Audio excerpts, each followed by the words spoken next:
Welcome friends, আমি সৌরভ। তো আমি এখন কথা বলবো এস রাজামৌলি পরিচালিত অর্থাৎ মহেশবাবুর আপকামিং সিনেমা SSMB 29, যেটার টাইটেল গ্লিমস বা টাইটেল অ্যানাউন্সমেন্ট করা হবে 15 তারিখে।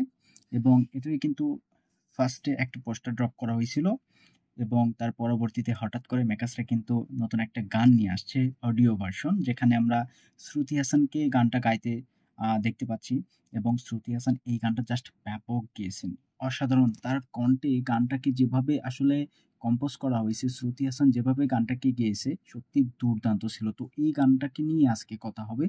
তো দেখুন, রাজামৌলি যখন ফার্স্ট পোস্টারটা ড্রপ করে তখন কিন্তু সেই পোস্টারটাকে নিয়ে প্রচুর প্রচুর নেগেটিভিটি হয়েছে এবং রাজামৌলিকে যেভাবে খিল্লি করা হয়েছে, তো তিনি হঠাৎ করে কোনো আপডেট ছাড়াই, যেহেতু এত কথা হচ্ছে যার কারণে তিনি গানটাকে ড্রপ করে দিয়েছেন। মেবি এই গানটাকে হয়তোবা আমরা সেই 15 তারিখের এই গ্লিমসটাতে ইউজ করতে দেখতে পেতাম, বা সেখানে আমরা এই গানটাকে অডিও ভার্সনে শুনতে পেতাম।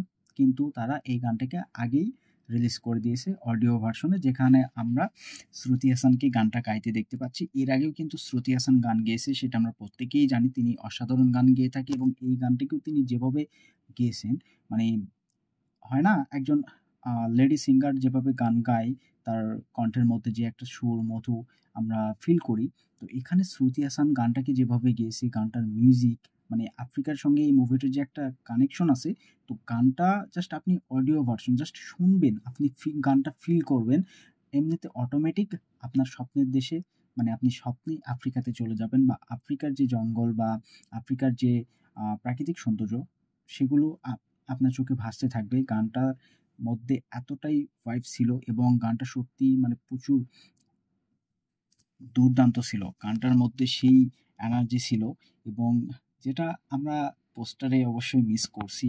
তো মানে রাজামৌলি তিনি অবশ্যই জানেন যে কতটুকু এনার্জি দিলে দর্শক ফিদা হবে। তো এটা বলার কিছু বাকি থাকে না।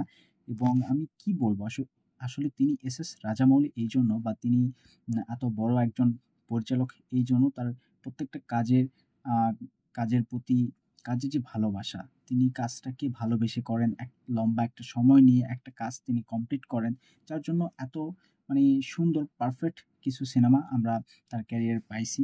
এত সুন্দর সুন্দর সিনেমা তিনি দর্শককে উপহার দিয়েছেন। এবং আম, তার আপকামিং সিনেমা SSMB 29, যেটার টাইটেল কিন্তু এখন পর্যন্ত ও রাখা হয়নি। অবভিয়াসলি 15 তারিখে বড় একটা গ্লিমস, বড় বলতে খুবই ছোট, আসলে তারা বলতেছে ছোট, 3 মিনিটের একটা গ্লিমস রিলিজ করা হবে। অবশ্যই 15 তারিখে দেখা যাক লাইভ রিয়াকশন। তারা লাইভ একটা বড় ইভেন্ট করতেছে, সেখানে সেটাকে দেখানো হবে এবং ইউটিউবে অ্যাভেলেবল হবে। অবশ্যই সেটাকে নিয়ে একটা রিভিউ আসবে, এটা শিওর থাকতে পারেন। তো রিসেন্টলি কী হয়েছে, আমার নেট কানেকশন একটু প্রবলেম ছিল, যার কারণে আমি 2 দিন ভিডিও বানাতে পারি নাই। তো আজকে বেশ কয়েকটা ভিডিও করব এবং বেশ কয়েকটা আসলে টিজার গান আছে যেগুলো নিয়ে আসলে ভিডিও করা যায়। এবং আরেকটা কথা বলে রাখি, যেহেতু এই গানটা রিভিউ করতেছি এবং আজকে যেহেতু 12 তারিখ, আজকে কিন্তু আসলে মহেশবাবুর বা এস রাজামৌলি তার আপকামিং এই সিনেমা SSMB 29, তো সেটারই কিন্তু নতুন একটা পোস্টার রিলিজ করা হয়েছে। তো সেই পোস্টারটা নিয়েও কথা হবে। তো এই গানটা কম্পোজ করছেন কিন্তু এম কিরবানি। তো তিনি আসলে দর্শককে দেখাতে যাচ্ছেন যে তিনি কি নিয়ে ব্যাক করতেছেন বা তিনি সামনে কি নিয়ে আসতেছেন। তো এটা অবশ্যই দর্শকদের মাথায় রাখতে হবে। তিনি রাজামৌলির সিনেমায় কাজ করতেছেন এবং প্রথম জাস্ট এই অডিও ভার্সনটাতেই দর্শক কিন্তু চমকে গেছে যে রাজামৌলি সামনেতে কি নিয়ে আসতেছে। তো দেখা যাক 15 তারিখে আসলে কি আসে বা দর্শক কতটুকু স্যাটিসফাই হয় SSMB 29 এই সিনেমার আপডেট থেকে।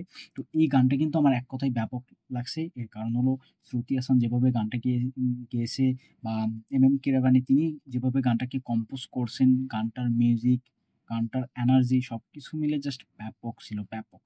আমি ভাই পোস্টার দেখে আপনারা নেগেটিভ রিয়াকশন দিয়েছেন, তবে এবার গানটা সত্যিই ব্যাপক ছিল। যদিও 2 দিন আগে গানটা রিলিজ করা হয়েছে, আমি গানটার রিভিউ করতে পারি নাই। তবে এই গানটা আপনাদের কতটুকু কেমন লাগছে আর পোস্টার নিয়ে আজকে কথা হবে। নতুন একটা ভিডিও আসতেছে, অবশ্যই ভিডিওটা চেক আউট করবেন। আর ভিডিও ভালো লাগলে অবশ্যই একটা লাইক করবেন, শেয়ার করবেন, এই চ্যানেলটা সাবস্ক্রাইব করবেন। ধন্যবাদ।